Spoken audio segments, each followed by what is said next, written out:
آپ کی سر date of birth میں ایک تضاد آ رہا ہے. ہمارے ایک استاد تھے، ان کا نام تھا مصحف حسین نقوی، اور ابھی میں چوتھی جماعت میں تھا کہ انہوں نے مجھ کو امتحان دلوا دیا اور میں جناب پاس ہو گیا. ہائی اسکول کا امتحان پاس کرنے کے وقت طالب علم کی عمر 15 برس ضرور ہونی چاہیے. تو انہوں نے اس کو بڑھا دیا اور 43 لکھ دیا. جی.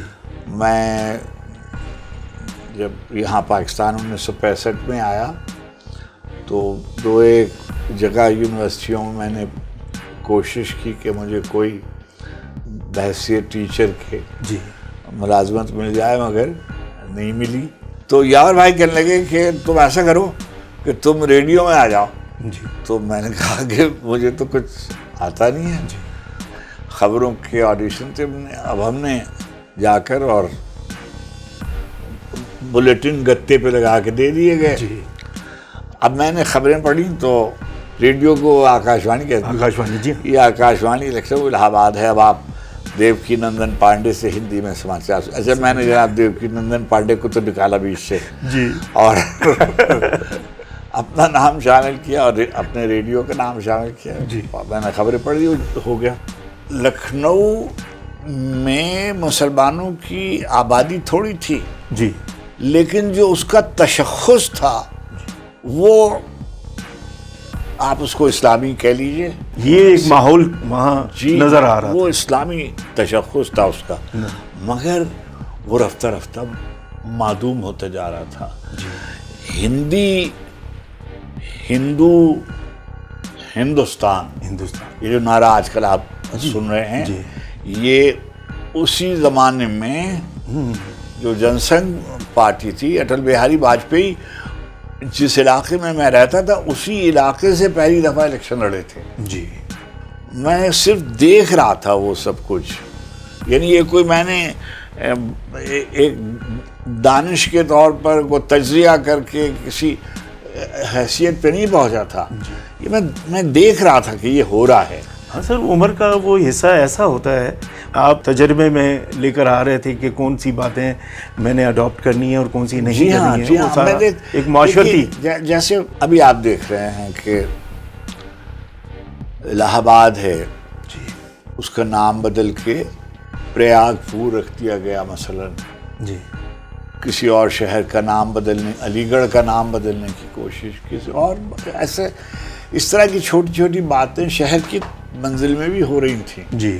کچھ پاکستان بنا ہی اسی لیے تھا کہ یہاں مسلمان آئیں گے، آزادانہ طور پہ وہ اپنے آپ کو محفوظ پائیں گے اور ایک قوم کے طور پہ انہوں نے یہاں پر سیٹل ہونا تھا. 77 برس ہونے آئے. جی. سیاسی طور پر اتنی بے یقینی رہی. 35 سال کے قریب تو براہ راست فوجی رہے حکمران، اور اس کے بعد بھی جو حکومتیں رہیں وہ بھی ان کے زیر اثر رہیں. بہت کم حکومتیں تھیں کہ جن کو آپ کلی طور پر آزاد کہہ سکتے ہیں، مگر جو لوگ آزاد تھے ان میں کرپٹ سیاستدانوں کا غلبہ تھا اور صحیح معنی میں جمہوریت نہیں تھی. اور یعنی صرف ہم ایک دوسرے کو گالیاں دے کر بری الذمہ نہیں ہو سکتے، ہم سب اس میں ذمہ دار ہیں. ہم اسٹارٹ لیتے ہیں سر انڈیا سے.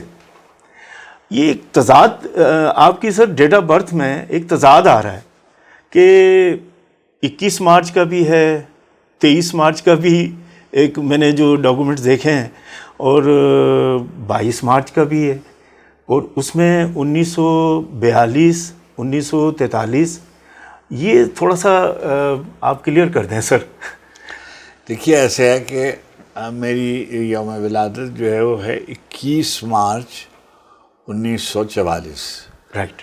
لیکن سرکاری طور پر جو دستاویزات ہیں اس میں 21 مارچ 1943 لکھا ہوا ہے. جی. اس کا سبب یہ ہے کہ جس زمانے میں میں پڑھتا تھا، یعنی میرا بچپن تھا لکھنؤ میں. جی ہاں. تو وہاں یہ ہوتا تھا کہ اس زمانے میں ہائی اسکول تک جانے کے لیے کوئی ضروری نہیں ہے کہ آپ نے پہلی دوسری تیسری جماعت پڑھی ہو. جی اگر آپ ہائی اسکول کا فارم بھر دیں جی تو آپ ہائی اسکول میں امتحان دے سکتے تھے. ایسا ہوتا تھا. جی ایسا. اچھا مگر جو اچھے اسکول تھے وہاں داخلے کے لیے لکھنؤ میں 2 اسکول تھے جہاں داخلوں کے لیے امتحان ہوتے تھے. جی اس میں سے ایک اسکول کا نام تھا گورنمنٹ جوبلی کالج. رائٹ. وہ تھا کالج لیکن اس کا اسکول بھی تھا. جی تو وہاں پر 6ٹھی جماعت میں داخلے کے لیے امتحان ہوتے تھے. تو میرے جو محلے میں بہت سے بچے ٹیوشن پڑھتے تھے. جی اور ہمارے ایک استاد تھے ان کا نام تھا مصحف حسین نقوی. وہ امروہہ کے رہنے والے تھے. وہ بچوں کو امتحان کے لیے تیار کراتے تھے. تو انہوں نے مجھ کو بھی تیار کرایا. اور ابھی میں 4تھی جماعت میں تھا کہ انہوں نے مجھ کو امتحان دلوا دیا اور میں جناب پاس ہو گیا. اچھا اب وہ گئے اور انہوں نے اسکول میں میرے فارم پر لکھ دیا 21 مارچ 1944. وہاں کہا گیا کہ ہائی اسکول کا امتحان پاس کرنے کے وقت طالب علم کی عمر 15 برس ضرور ہونی چاہیے. تو انہوں نے اس کو بھاڑ دیا اور 43 لکھ دیا. چنانچہ میری جتنی دستاویزات ہیں جی جی ان سب پر اس کے بعد جی بالکل یعنی پاسپورٹ پہ ہائی اسکول کے ڈاکومنٹ پہ اور جتنے بھی ملازمتوں کے جو ڈوزیئر ہیں جتنے. اچھا وہ میں نے تو کبھی اور ملازمت کے لیے درخواست کہیں بعد میں تو دی نہیں. شروع میں ہی بس ایک درخواست پاکستان ٹی وی کی ملازمت کے لیے دی تھی. جی میں جب یہاں پاکستان 1965 میں آیا تو میں نے ایم اے کا امتحان دیا دوسرے ایم اے کا اور میں یہاں چلا آیا. جی تو بہت 2-1 جگہ یونیورسٹیوں میں میں نے کوشش کی کہ مجھے کوئی بحیثیت ٹیچر کے جی ملازمت مل جائے مگر نہیں ملی. جبکہ آپ نے ایم اے پاس کیا ہو. جی نہیں میں نے جی ہاں ایم اے کیے ہوئے تھے. جی مگر اس زمانے میں جو میرے ڈسپلنس تھے مثلا سوسیالوجی جو تھی وہ تمام کالجوں میں نہیں تھی. رائٹ.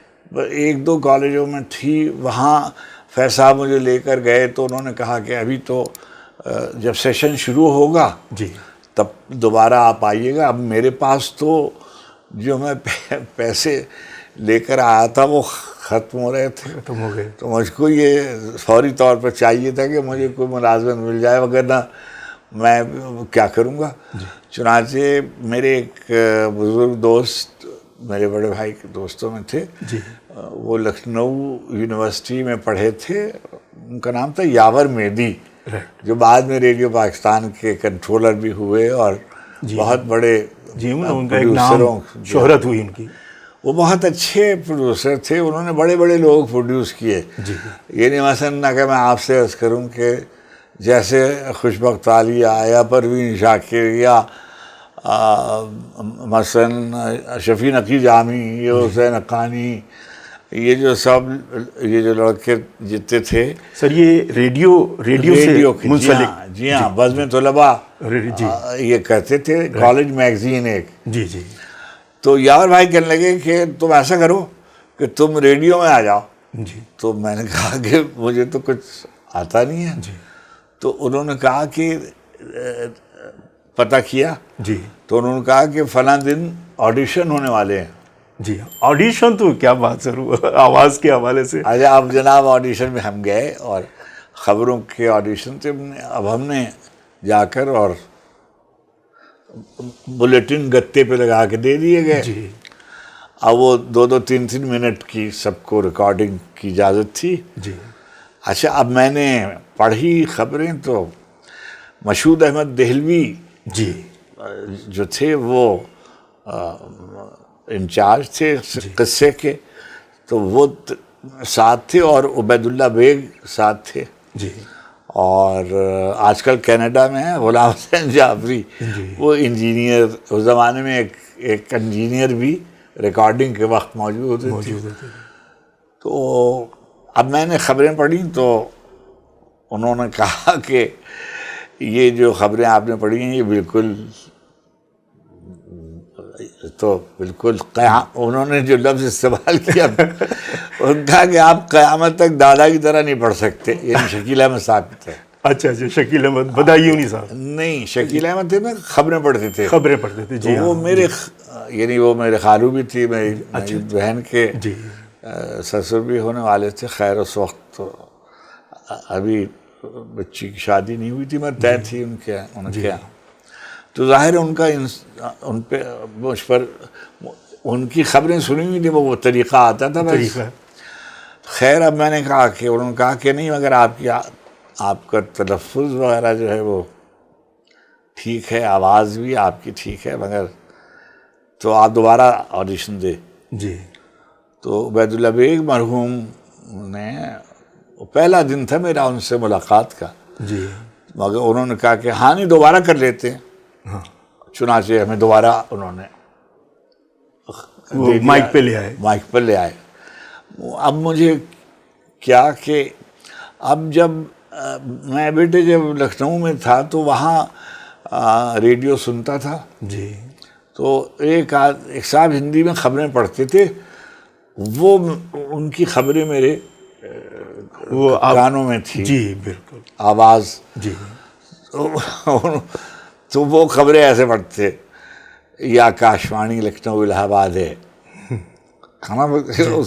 ریڈیو کو آکاشوانی کہتے ہیں. آکاشوانی. جی. یہ آکاشوانی لکھنؤ الہ آباد ہے. اب آپ دیوکی نندن پانڈے سے ہندی میں سماچار. اچھا میں نے جناب دیوکی نندن پانڈے کو تو نکالا بیچ سے. جی. اور اپنا نام شامل کیا اور اپنے ریڈیو کا نام شامل کیا. جی. اور میں نے خبریں پڑھ دی, ہو گیا.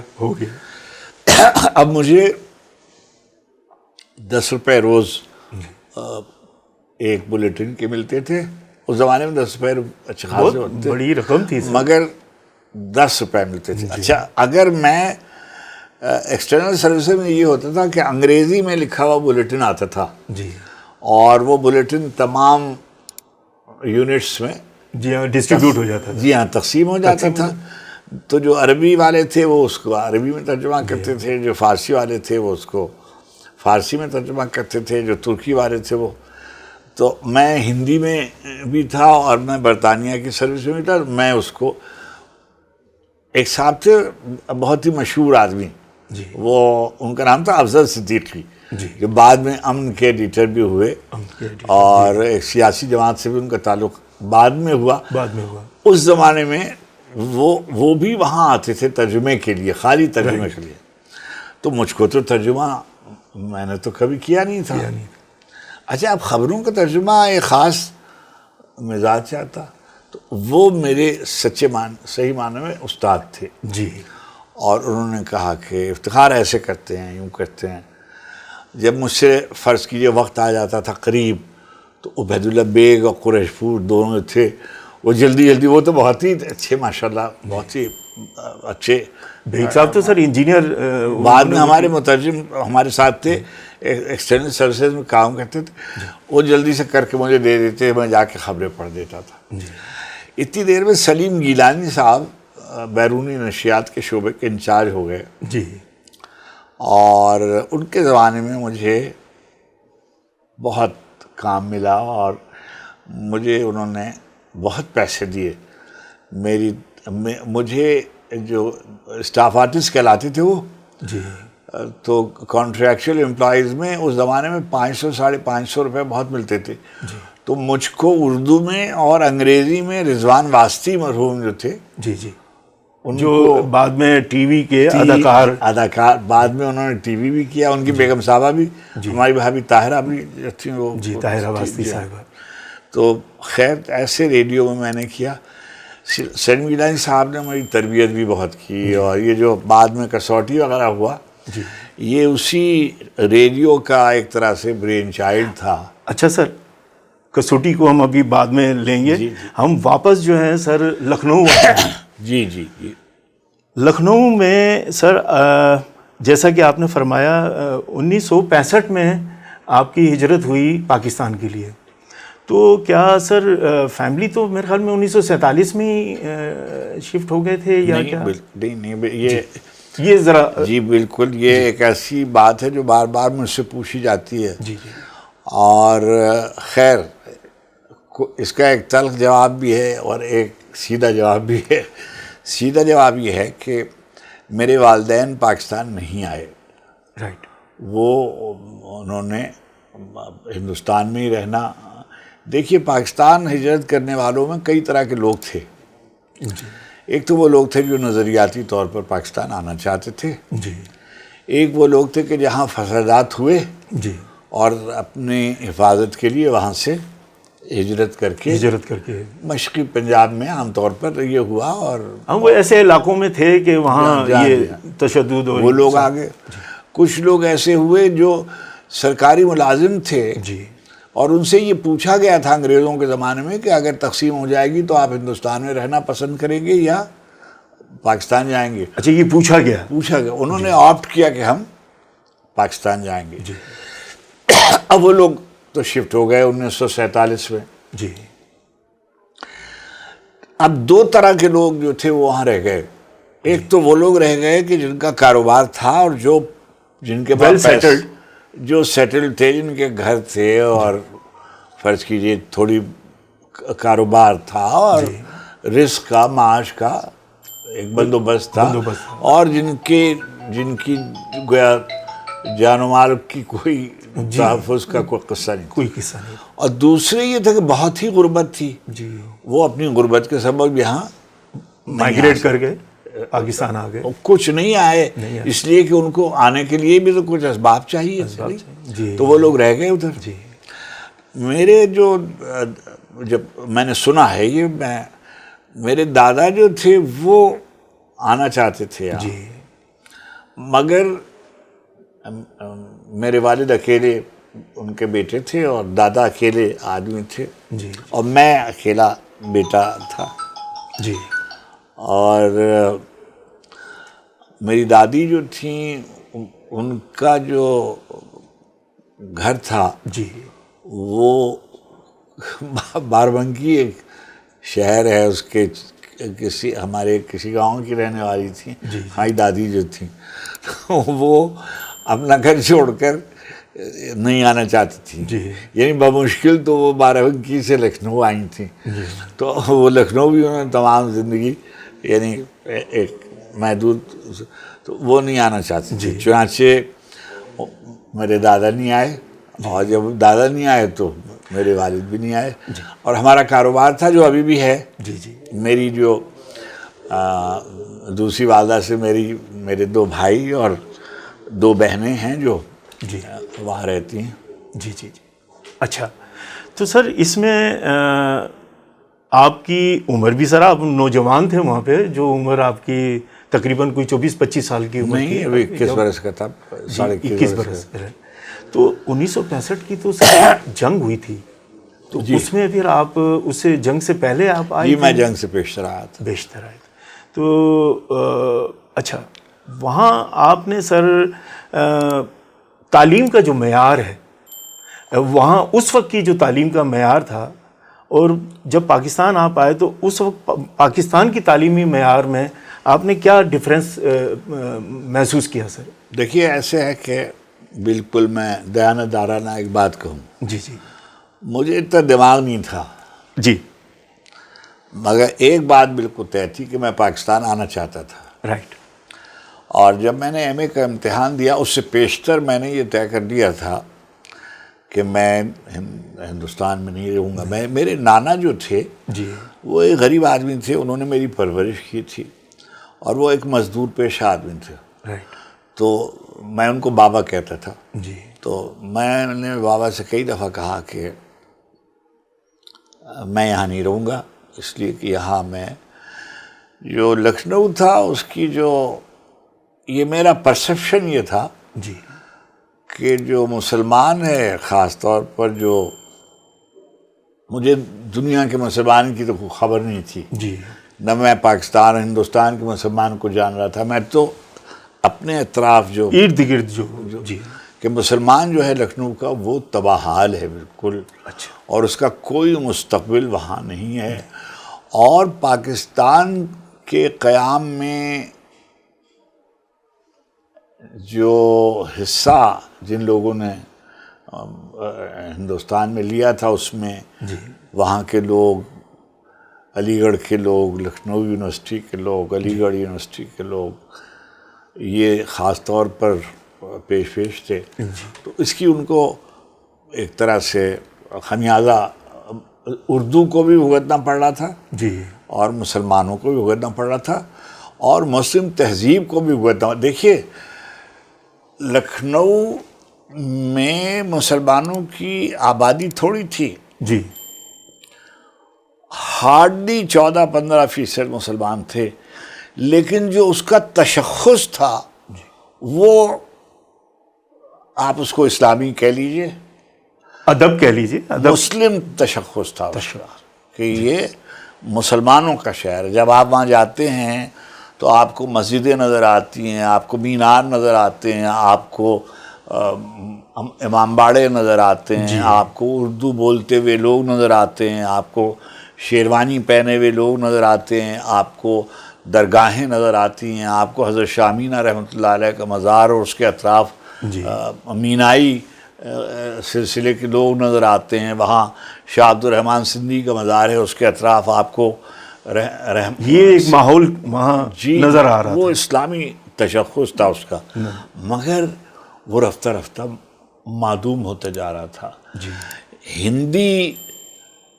ہندو ہندوستان یہ جو نعرہ آج کل آپ سن رہے ہیں، یہ اسی زمانے میں زیادہ پیک پہ تھا. اسی جگہ پر جو جن سنگھ پارٹی تھی، اٹل بہاری واجپئی جس علاقے میں رہتا تھا اسی علاقے سے پہلی دفعہ الیکشن لڑے تھے. جی میں اس لیے یہ کہہ رہا ہوں کہ چھوٹا سا ذہن تھا، میں چیزوں کے تجزیے کی کیپیسٹی مجھ میں نہیں تھی، میں صرف دیکھ رہا تھا وہ سب کچھ. یعنی یہ کوئی میں نے ایک دانش کے طور پر وہ تجزیہ کر کے کسی حیثیت پہ نہیں پہنچا تھا، یہ میں دیکھ رہا تھا کہ یہ ہو رہا ہے. ہاں سر، عمر کا وہ حصہ ایسا ہوتا ہے، اس میں آپ اس کو تجربے میں لے کر آ رہے تھے کہ کون سی باتیں میں نے اڈاپٹ کرنی ہیں اور کون سی نہیں کرنی ہیں. وہ سارا ایک معاشرتی جیسے اب ایسے ابھی آپ دیکھ رہے ہیں کہ الہ آباد ہے، اس کا نام بدل کے پریاگ پور رکھ دیا گیا مثلا. کسی اور شہر کا نام بدلنے، علی گڑھ کا نام بدلنے کی کوشش، کسی اور ایسے اس طرح کی چھوٹی چھوٹی باتیں شہر کی منزل میں بھی ہو رہی تھیں کچھ. تو اچھا کیا ہے کہ میں یہ سمجھتا تھا کہ یہاں میں میرا انڈیویجول سروائیول جو ہے میں کوئی بڑے پیمانے پر نہیں سوچ رہا تھا، میں تو اپنے حوالے سوچ رہا تھا. اچھا اسی زمانے میں یہ طے ہوا، پاکستان سے راستے کھلے ہوئے تھے. پاکستان نے کہا کہ جو ہندوستان سے لوگ یہاں آنا چاہیں. اب کیا ہے کہ شروع میں تو سبھی لوگ آ جاتے تھے، کوئی شاید روک ٹوک نہیں تھی. 45 کے وقت 48 کے وقت بارڈرز جو تھے مسلمانوں کے لیے کھلے ہوئے تھے. بعد میں کچھ شرائط عائد کر دی گئی تھی کہ مثلا میں جب آیا ہوں اس وقت یہ شرط تھی کہ جو اعلیٰ تعلیم یافتہ نوجوان جو ہیں وہ آ سکتے ہیں. اور اس میں بھی لکھا ہوا تھا کہ اعلیٰ تعلیم یافتہ نوجوان کا مطلب جن کے پاس فرض کیجئے پوسٹ گریجویشن کی ڈگری ہو اور وغیرہ وغیرہ. تو میرے پاس یعنی کہ آپ کے لیے سر وہ NOC جو ہے وہ ڈکلیئر ہو گیا. نہیں، میں آپ سے اس کے لیے یہاں سے مجھے وہیں جا کر ہائی کمیشن سے ایک سرٹیفکیٹ لیتے تھے، اس کو کہتے ایمرجنسی سرٹیفکیٹ. اچھا. پھر وہ ہم یہاں آتے تھے، وہ آ گئے اور اب یہاں ہو گئے. تو سر وہ میں نے جو آپ سے پوچھا تھا کہ اس وقت تعلیمی معیار جو آپ نے شخصیات کے نام لیے ہیں نا سر، جو آپ کے کولیگز رہے ریڈیو پاکستان میں آ کے آپ کا ایک وہ، تو اس وقت پاکستان میں پاکستان کی ترقی، پاکستان کی معاشرتی تہذیبوں کو باقاعدہ طور پہ، کیونکہ پاکستان بنا ہی اسی لیے تھا کہ یہاں مسلمان آئیں گے آزادانہ طور پہ، وہ اپنے آپ کو محفوظ پائیں گے اور ایک قوم کے طور پہ انہوں نے یہاں پر سیٹل ہونا تھا.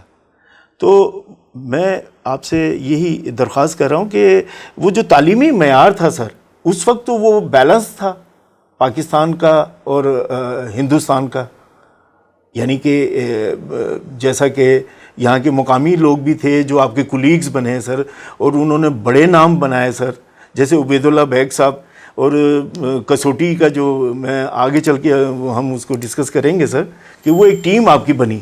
تو ٹیلنٹ تو تھا سر. ایسے ہے کہ قیام پاکستان کے وقت جو لوگ تھے جی وہ سب یعنی ہر طرف کے لوگ تھے. وہ سب کراچی میں تو اور طرح کا، کراچی میں تو پاکستان کے بہت تھوڑے لوگ آئے نا. جی جی پاکستان تو پورا ایک مشرقی پاکستان تھا، ایک پورا مغربی پاکستان تھا، پورا خیبر پختونخوا، بلوچستان، سندھ، پنجاب. جی کراچی ہی تو پاکستان نہیں تھا. جی جی تو پاکستان میں کچھ لوگ آئے، وہاں سے ہجرت کر کے لوگ آئے. اچھا ظاہر ہے اس میں پڑھے لکھے لوگ بھی آئے، مزدور پیشہ لوگ بھی آئے، اور ہنرور لوگ بھی آئے. لیکن جس کی طرف آپ اشارہ فرما رہے ہیں وہ یہ ہے کہ ہمارے ہاں شروع کا جو زمانہ ہے، جی یعنی آپ اس کو کہہ لیجئے کہ یعنی جو میں نے دیکھا کہ ترقی کا زمانہ ہے، وہ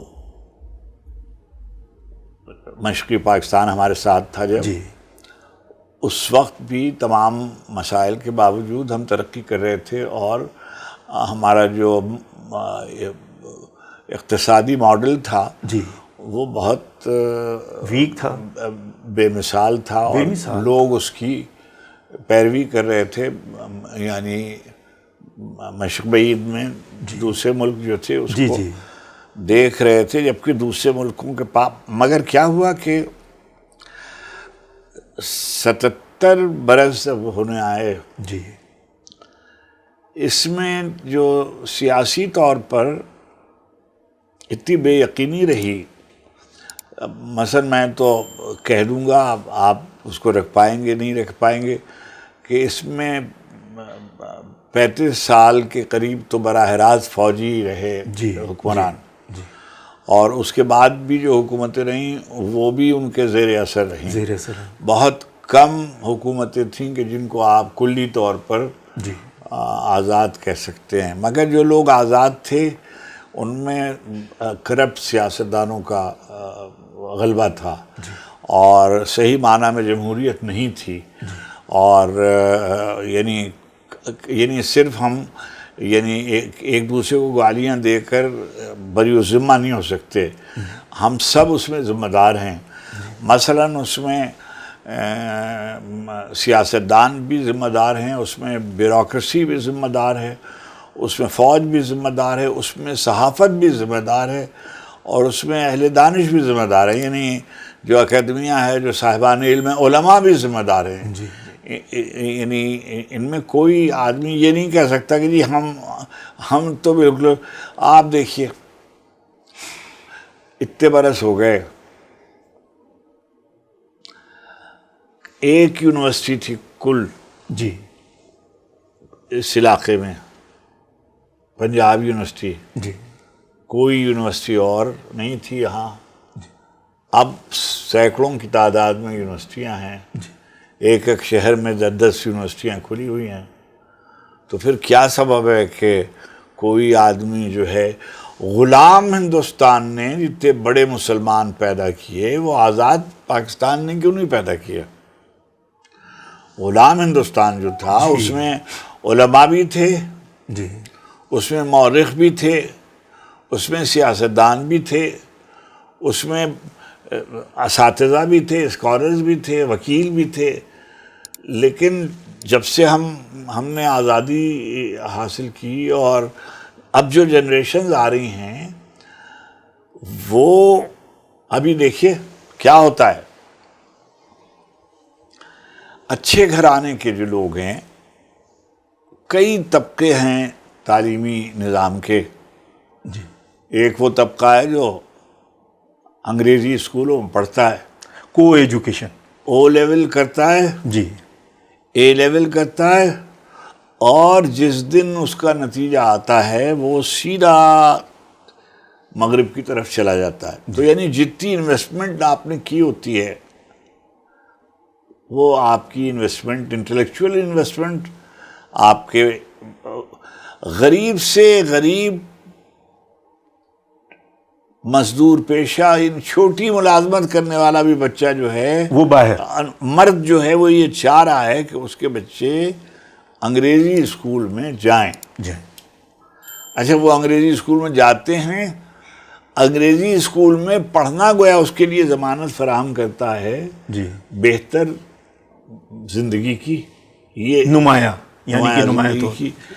نتیجہ کیا ہوتا ہے کہ وہ نظام تعلیم ملازم تو پیدا کر رہا ہے، کوئی بڑے ذہن نہیں پیدا کر رہا. دیکھیے، اب میں نام نہیں لینا چاہتا، علماء دیکھیے آپ، جی، جو آپ کی عمر میں تو کوئی سامنے عالم دین جسے کہی آئے ہی نہیں. جی.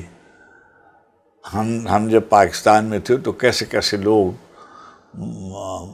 فلسفے کے بھی لوگ تھے، فقہ کے لوگ بھی تھے، حدیث کے بھی لوگ تھے، تاریخ کے بھی لوگ تھے، جی، دوسرے شعبوں میں بھی ممتاز لوگ تھے.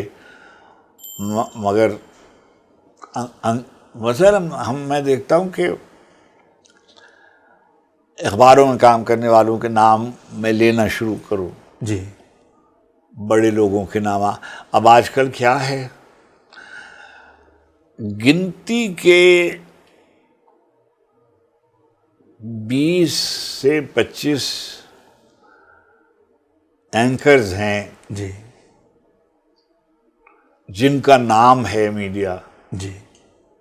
میڈیا میں ایک انہوں نے اپنی پاور شو کی ہوئی ہے، اور ایسے کہہ لیجئے آپ، ایسے کہہ لیجئے کہ یعنی ان کی طرف ہی لوگوں کی توجہات ہیں. کیا سبب ہے کہ بار بار یہ لکھا جاتا ہے سوشل میڈیا پر کہ عمرے پہ جانے والوں کی اور حج پر جانے والوں کی تعداد بڑھتی جا رہی ہے اور دین کا چلن کم ہوتا جا رہا. دوسرا، وہ میں نے آپ سے ایک جو سوال کیا تھا سر، کہ ایجوکیشن کا جو معیار ہے پاکستان کے اندر، اس کی جو میں تو اس کو یہ کہوں گا آپ کی اجازت سے کہ تباہی کے کنارے پر ہم آ چکے ہیں.